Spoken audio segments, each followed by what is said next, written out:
In Australian football, there's been 3 studies which have looked at draft camps and their data and in various ways their relationship to career success. This was the first one by David Pine and others back in 2005. They looked at 285 players who were part of the draft camps in 1999 to 2001. Now, of those 285 players, 72% were drafted. They got into the system. 59% ultimately played at least one game of Australian football in the AFL. So 72% of the 285 drafted and 59% eventually made a debut. Drafted players again were faster and fitter slightly, so they were 20-metre sprint time, they were slightly faster, and they were a little bit better in the 20-metre shuttle run test. So their endurance fitness was slightly better as well. In terms of statistical correlations, you can see reasonably low, only R equals 0.27 to 0.31 between career success and 20-metre sprint, agility and jump scores. So the conclusion made by the researchers here was that these tests have a small but important relationship to career progression. Now, statistically we can say, well, they're not terribly high, they don't account for much of the variance, but I guess we need to be reasonable in our perception of what we might expect to find there, and in a multifaceted sport, which the football codes represent, it's probably going to be extremely difficult to find correlations of, say, 0.7 or better, where you've got 50% or more of the variance appearing to be accounted for. So while the correlations are reasonably small, it may be very difficult to get higher correlations than those. The same researchers then followed up with another paper which expanded their draft pool, and they looked at the draft camps from 1999 to 2004. And the difference with this one was that they broke the players down into their various positions and looked at a positional analysis. And certainly the positional differences were highlighted, that midfielders were smaller, lighter, faster, more agile and aerobically fitter than the ruckman and tall forwards and defenders. Right, so position certainly made a bit of difference. Certainly it seemed to be the case that it was important to consider the position that was played. And the other little interesting thing was that players with first half birth month were more likely to be invited by the club. So that relative age effect, which we've seen commented on many times over the course of the conference, is certainly alive and well in Australian football. Most players are in the first half of the year. In fact, 65% of the players invited to the draft camp generally have a birth date in the first 6 months of the year rather than the second. Does that improve your chance of ultimately being successful or drafted? It appears not. There's a 70% chance of being drafted if you have a first half birth month, and a 64% chance if you're a second half of the year birth month. So that will get you drafted, but again, that doesn't in any way guarantee future success. In ice hockey, 2001, 2003 NHL combines, you can see they have an off-ice test battery was used at this stage, and you can see the sorts of tests that they used there, and absolutely no significant effect of performance on draft selection was apparent from this work. It was recommended by these researchers that on-ice skill tests be incorporated, psychology and development potential be considered carefully. These days in the NHL, they do have on-ice tests for skill and fitness. They have a psychology test as well, and they have a comprehensive medical evaluation which includes hand-eye coordination. So they've certainly changed their combine test procedures a little bit since this research was done. But again, nothing that really helps in terms of career success. Brophy and others in 2008, and again on the NFL combine, And this is probably the paper that has most to say about future success. They looked at a combined orthopaedic rating as to whether that would predict who makes it into the NFL and also their career length. Now the database of all the players was reviewed by one team from 1987 to 2000, linked with the number of seasons and games played. And they had a high orthopaedic rating, which was the favoured one. That represented the fact that you had no injury or you'd made a successful recovery from surgery. Right. A low orthopaedic rating, that related to the fact that you'd had some injury and you had an incomplete recovery or likely recurrence of an injury.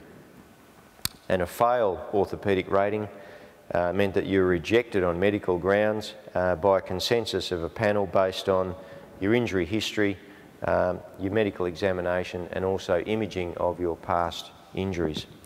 So you had a high, low or fail rating given. And it was noted that you were less likely to play in the NFL if you'd suffered a previous anterior cruciate ligament injury or shoulder disruption and shoulder instability.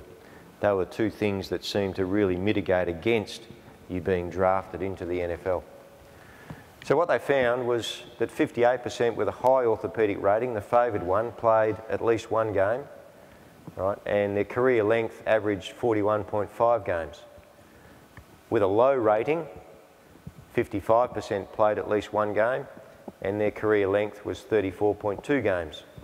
And with a fail rating, 36% still made it into the NFL and played at least one game, but their career length was only 19 games. So there was some use of this data, I guess, in terms of predictive value, in that based on the medical evaluation, it seemed to give some extra amount of information about the likely career success of the player. It's not shown here, but I just discovered it just the other day. There was a paper in 2008 in the Journal of Strength and Conditioning Research which looked at combine data from 1999 to 2004 and assessed that against NFL performance based on seasons within the game and also games played. And it found that it lacked any predictive ability, save for sprint time with running backs. Running backs who are quick, wide receivers and the like, will perhaps have some predictive certainty, I guess, of being drafted if they have a very fast 20-metre time. So a little bit to go on there, but not terribly much. Back in Australian football, some of our research from recent times, again, we tried to test as many draft camp players as we could. So we had 796 players from draft camps from 1999 to 2008. We took an arbitrary indication of career success as being 40 or more games, because that's the average amount of games which were played in the AFL. These days, in 2011, it's down to about 33 games as an average career length. Now, of this database here, 64% were drafted, 65% played at least one game, and 49% achieved 40 or more games. Right, so almost half the group achieved what we considered to be a successful career. Drafted players were better in vertical jump, sprint agility, and 20-metre shuttle time, typically, but there were no differences between successful and unsuccessful players who were drafted. Positional analysis, again, we showed was a better predictor than pooled. So again, it was much better if you split the players into their likely positions rather than considering them as a total pool.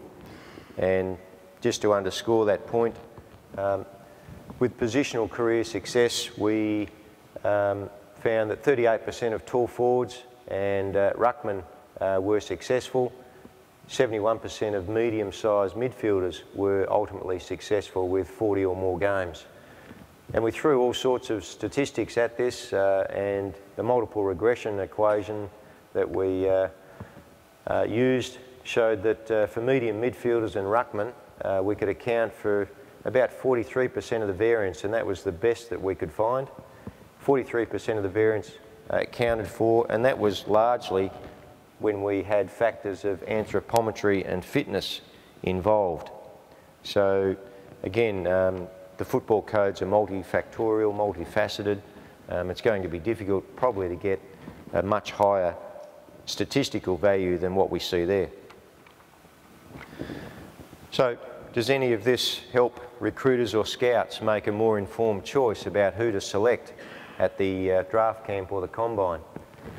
Well, there's a little bit of information, I guess, that says your injury history or your medical soundness may, be something that's really worthwhile trying to hone in on and have a close look at. Fitness test scores, not at this stage, bears very little relationship to ultimate career success. Obviously, there are many other factors involved. Relative age effect being one. More early birth dates are drafted, but it's not associated with ultimate career success. So it may get you into the system, but it doesn't guarantee that you'll have more success. And various other factors which have been of some interest in Australian football at least.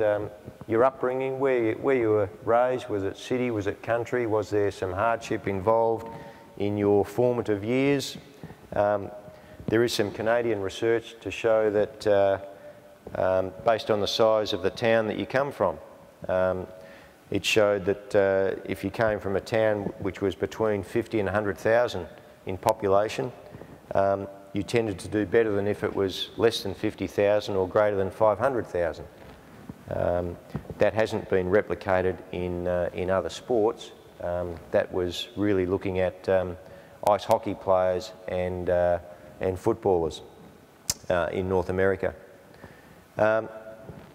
Homegrown and out of state, because a lot of players are drafted from one state of Australia to go and play in another state. Again, that doesn't seem to have any great impact on ultimate career success from what we've discovered with our research. The drive to improve and learn, and that's probably the great intangible. Not sure how you put a real good number on that, but some players have that real inner drive and spark to really want to succeed, and that may set them apart from others, but tapping into that is something that still remains to be seen. But obviously there's all these other factors: skill, game sense, ability, temperament, and a host of other factors which need to be considered as well.